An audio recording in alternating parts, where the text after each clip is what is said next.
Hello, hello, hello. Salutations, friends. Salutations. Just gonna double check all the levels on this here thing. Hello, hello, hello. Oh god, it's loud. That's loud. All that is loud. Just want to make sure that the music is loud enough to be vibey, but not like so loud that it takes from the it distracts and makes it hard to hear the words that I am saying, you know? I think we're in a good place. This sounds good, yeah? Are we good? You good? I'm good? I think we're good. I think we're a little good. Have a nice little beat in the background. I think that's nice. Should it be louder? This is the issue with having to do this as I speak. Turn it up a little bit more. Yeah? Maybe? I don't know, man. This is why you need friends to like do all this stuff with you. I think this is fine. I think we're in a good place. Okay. I think we're in a good place. Okay. Well,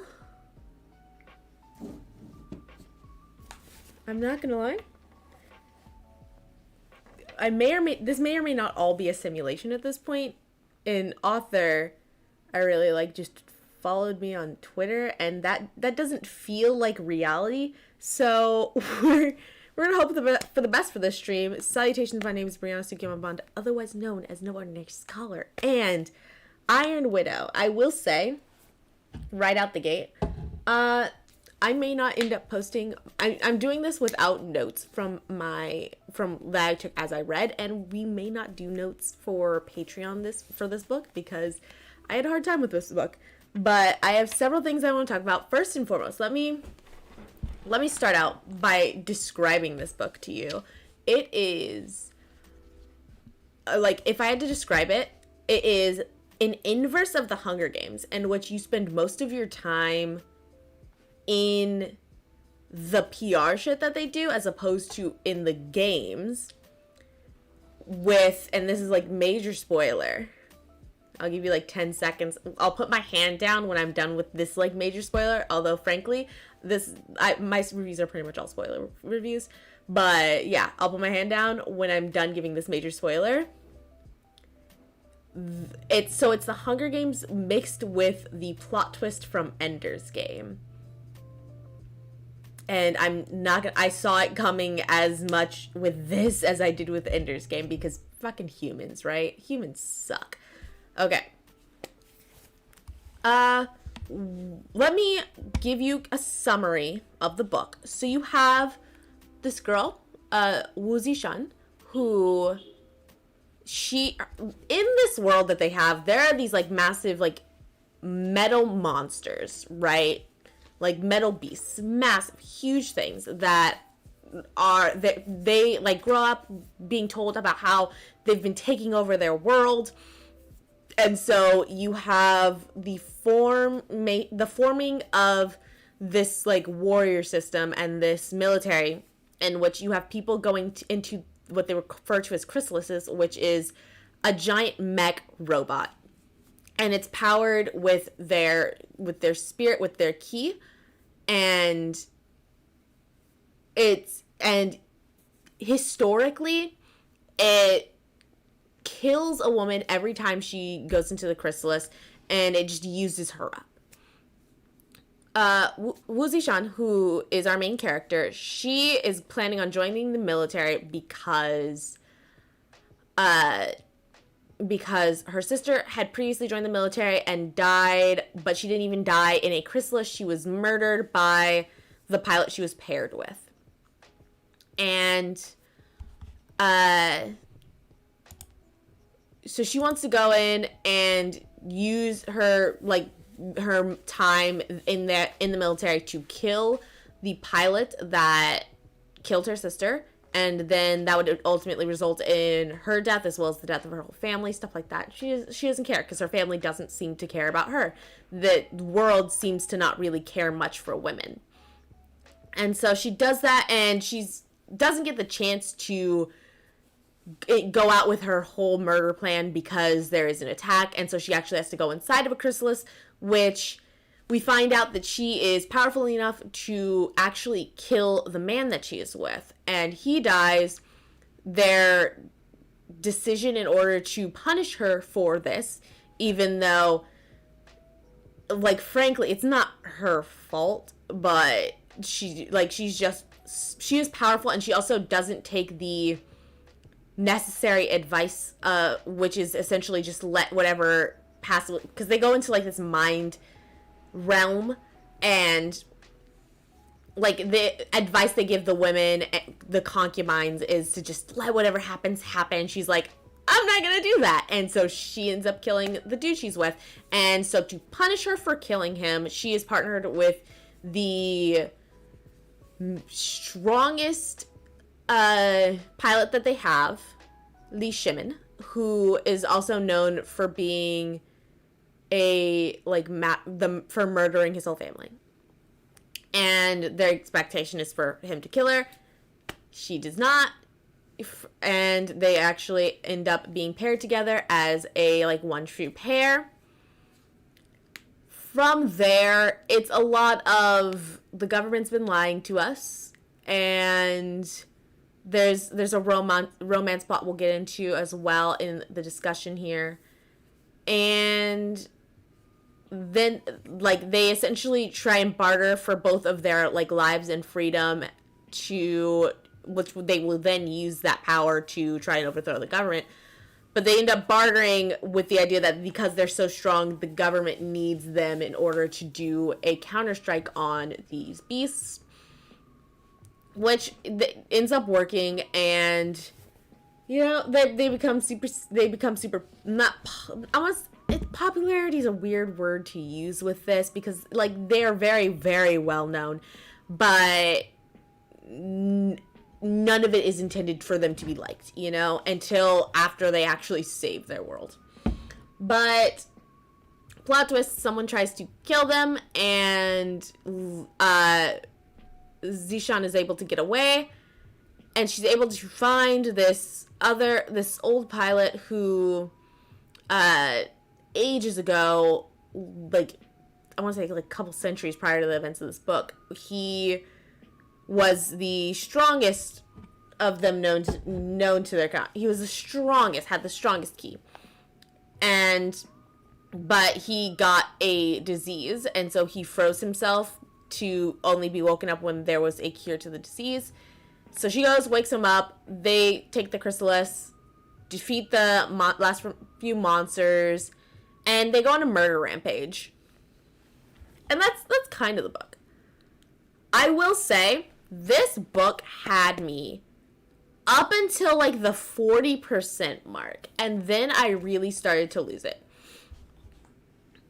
We'll get into that in a second, but here's what I want to discuss. I have a list of things that I want to talk about. Some of these are issues I personally had with the book, but some of them are also issues that I saw popping up on Goodreads and reviews and stuff that I really wanted to discuss. Let me make these bigger. Let me put it in the corner. You can see my whole messy ass counter.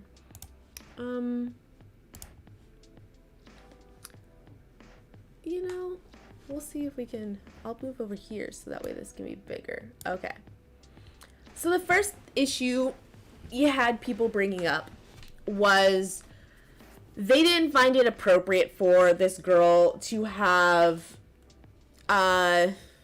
this like revenge plot and be wanting to kill a bunch of people and make that her ultimate goal, her ultimate plan.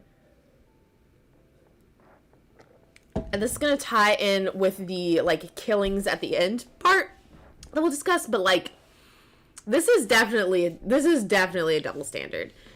Like to see people being like, but what about the children? What about the girls? There's such a bad role model for the girls. I honestly don't think Zishan is intended to be a role model, but like it's definitely absurd to say, like, you would never see someone in a book where a man is going out, like, to, like, seek revenge for something. You would never say something. What about the boys? What about the young boys? Absolutely not. That was 1000% just a double standard. Another thing that was brought up was there are no other, like, really good females in the book. A lot of them are, like, Zishan also hates pretty much as much as she hates the men of the book. And it's, like, yes, that's a thing, but it's also one of those things for me that's, like, it's just the story the author wanted to tell. There are, like, scenarios in which you might be fighting against a form of oppression, but other people, like, that oppression is so internalized to the members of your community that they work just as hard to uphold it. So it doesn't bother me that there aren't necessarily other women who are especially without any form of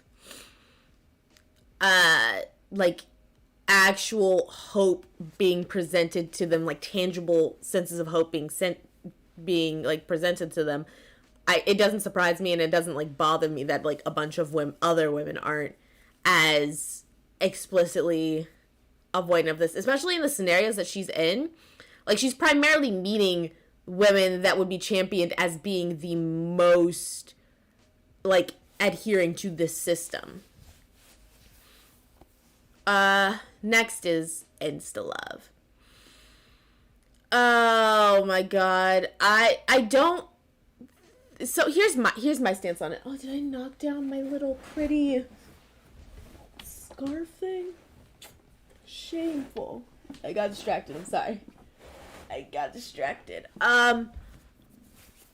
Here's my take on the insta-love thing. Obviously, her romance... So this is a poly-romance.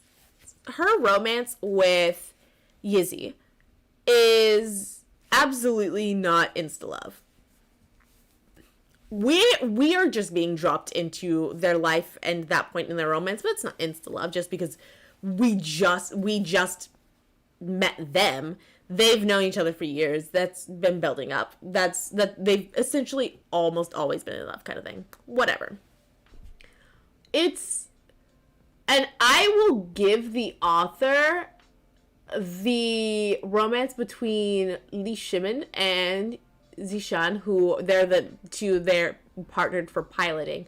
I will give the author them because when they pilot, they go into this mind realm and they they explore each other's minds. They're almost in each other's minds, and when they come out of that realm, they go to sleep and they have dreams of the other person's memories. So I can understand how that would, force them to bond quite a bit and make them close. I get that. Sure. Whatever. I think this book suffers from being first person, and one of the reasons it does is because I do absolutely think the romance between Izzy and Li Shimin is super out of nowhere. It's so out of nowhere. And I really would have loved, like, there's this one line towards the end before they go into, like, the major counterstrike, where it's, like, talking about the gentle boy going against the, like, wild, angry, like, powerful guy. And, like, not taming him, but like being tender to him. I would have loved to see that develop throughout the book more. And frankly, like the three of them are never together. So we just don't see any of their interactions, and it literally feels like Shimon and Yizzy meet once, and then all of a sudden they're just holding hands all the fucking time. It's weird. Like, it's so out of nowhere, and it's also kind of shoehorned in with some of the writing, which we'll talk about in a second, but it didn't feel natural, and it's like right there. I know it's right there, you know? Like, I feel like if I just brush away some of this, and it's honestly, for all you know, I truly think so many things were cut from this book that I really do think a lot of things were cut from this book, and without like the editors cut a lot of stuff without real care for how the author was going to be able to like mend those cuts. But I think seeing more of them together with her was part of that which was cut. Okay. Next one is the killing at the end. So at the end of the book, she and the one guy, super powerful dude, are in his chrysalis. They kill the monsters, and then they go on the killing rampage. First thing they do is they kill this chick who's, like, this is the thing that, like, bothers me. Either this person just wasn't paying attention to the book. Where's my hand go? This person was either, I don't know, I want you to see my hand gestures. They either weren't paying attention to the book, they were not keeping track of the names in this book, or this is just trying to hold a double standard. Just trying to blatantly hold a double standard. But, so she ends up killing the one person that was kind of a friend to her in this book. And I saw someone in the Goodreads reviews get super upset about this.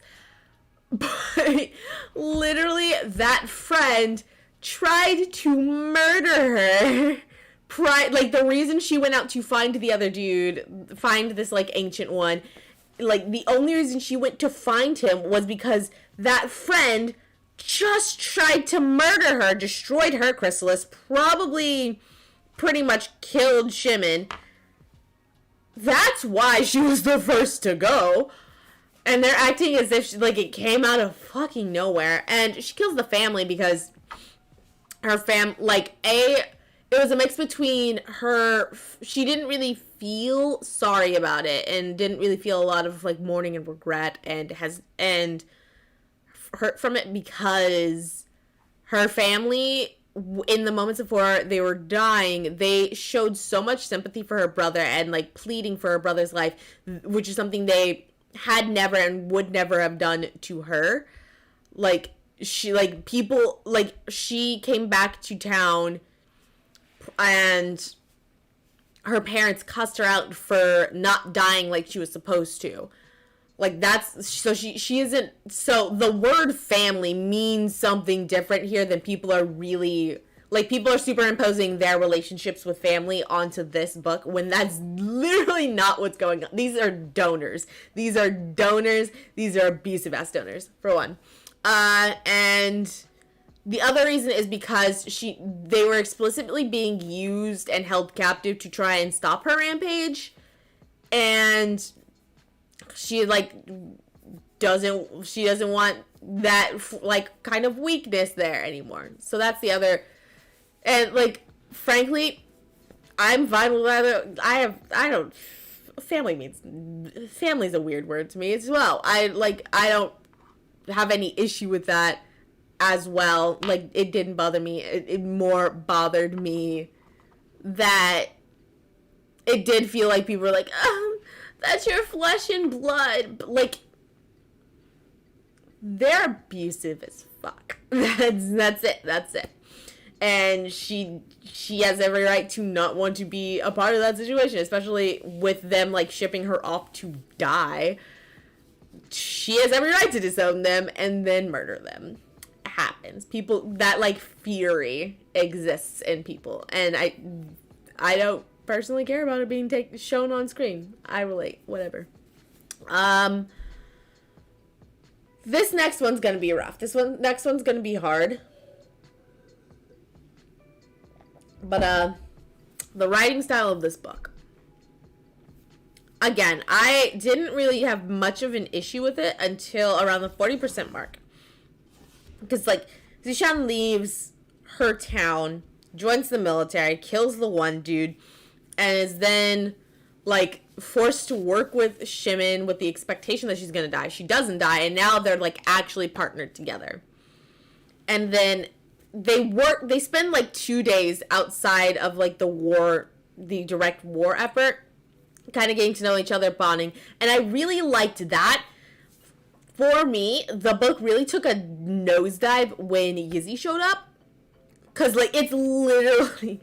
The book reads... If I had to describe the way this book reads, it is half, like, one of those diary books, like Dear Dumb Diary, Diary of a Wimpy Kid, Dork Diaries. It literally reads like one of those books when it's not just, like, a slap down chunk of textbook text.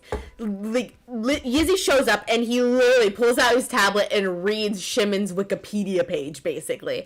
And that was not pleasant to read. But that's became a, like, recurring thing when in that, like, PR behind the scenes type of area. Like, if I were to ever, I'm not going to reread this book, but if I ever were, I would skip the main middle chunk of it, because that whole section is particularly noticeable with the, like, diary talk, and particularly there's trying to fit in backstory there, and a lot of the way it's done just feels like a chunk of text just slapped down. Like someone, like, if someone had to give a dictionary definition or a glossary definition of whatever situation, and then instead of formatting that into a story writing, into, like, storytelling, they just slapped the glossary definition down. And that was not pleasant. That was with the backstory a lot, and then that was also with a lot of the chunks of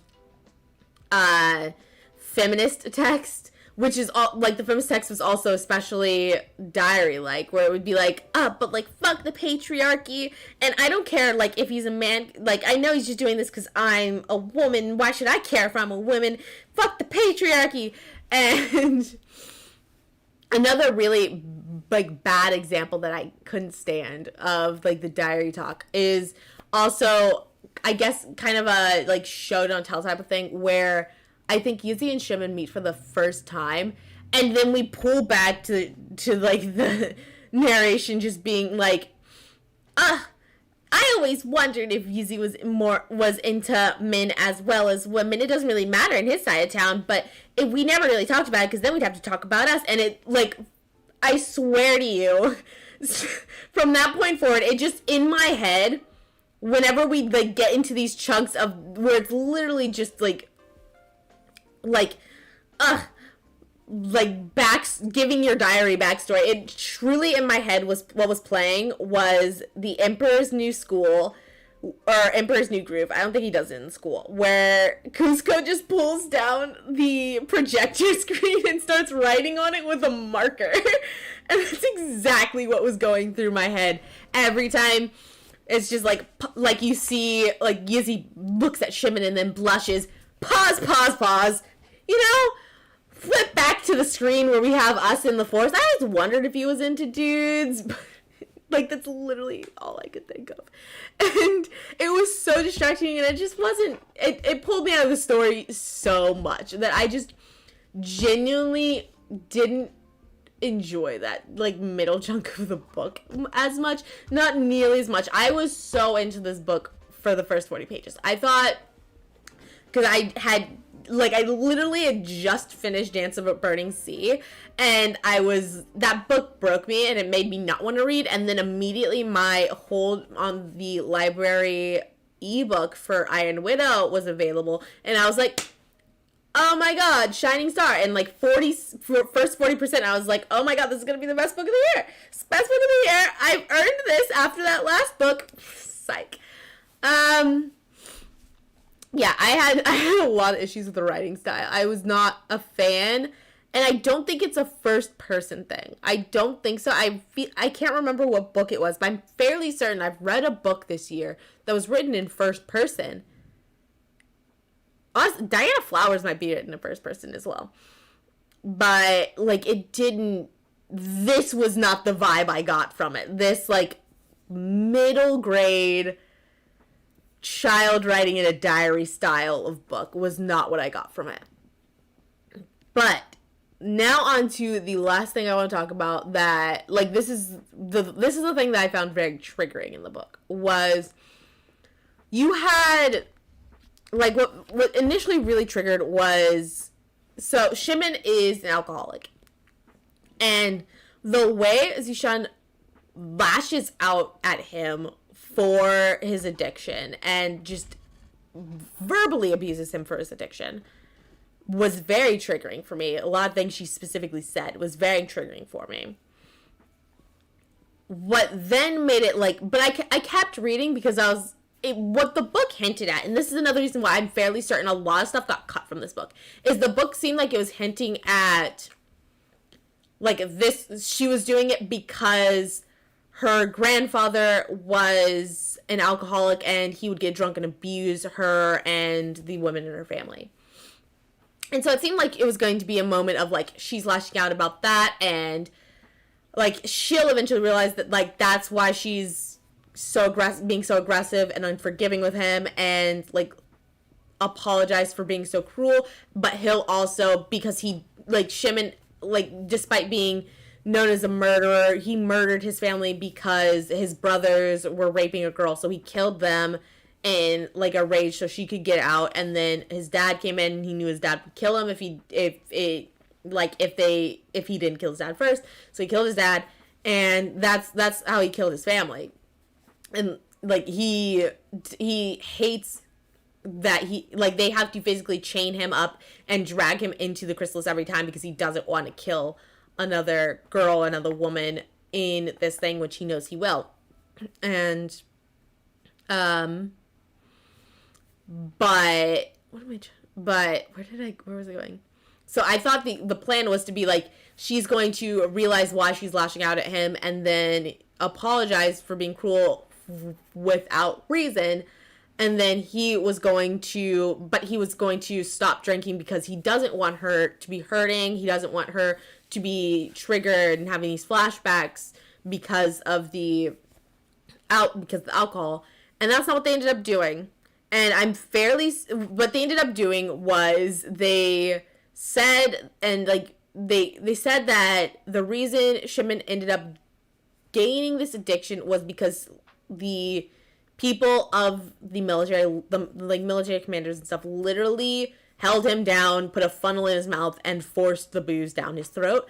And that made me really uncomfortable because it really felt like she literally was not moving on her stance of being super cruel and aggressive toward him for his addiction until finding out that information. And then later on in the book, like, oh, it's just not that easy to, you can't just quit and stuff like that. But it just felt like there was no room for humanity towards someone with an addiction, except in the case that they were physically forced to have that addiction, which I don't think is super common, to physically be held down and forced to consume drugs until the point of addiction. So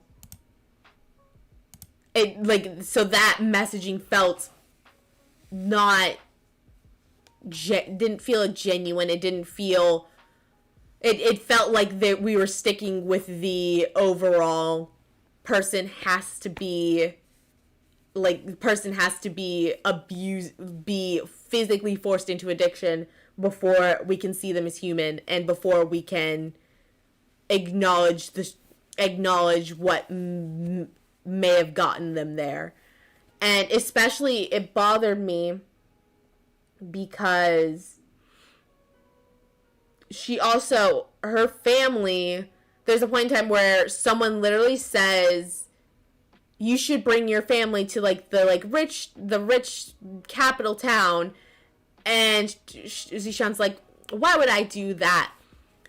And the person's response is literally like, yes, they abused you, but some people may not abuse you if they were given every possible luxury whatsoever. Then it's possible they wouldn't have abused you. So you should give them all of the luxuries, so that way we'll see if like having everything in the world will prevent them from being cruel to you, which is absolutely not that's not a thing. That's not a thing. That's not a thing.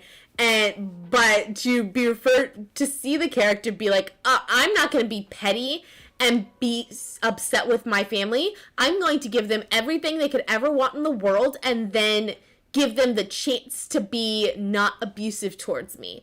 Versus this person can literally, like, this person I couldn't care less if this person died. I hate this person. Oh, their addiction was physically forced on them. My bad. My B on that one. It made me very uncomfortable how that was handled. And again, I feel like there may have been a chunk of them kind of coming to an understanding about this that was cut out, but as it stands, it was extremely triggering, and it was something I'm very just not comfortable with at all, to the point where I gave it a 1 star because I will never read this book again. I get the feeling that the alcohol thing's going to come up in the next book, so I would not feel comfortable reading that one.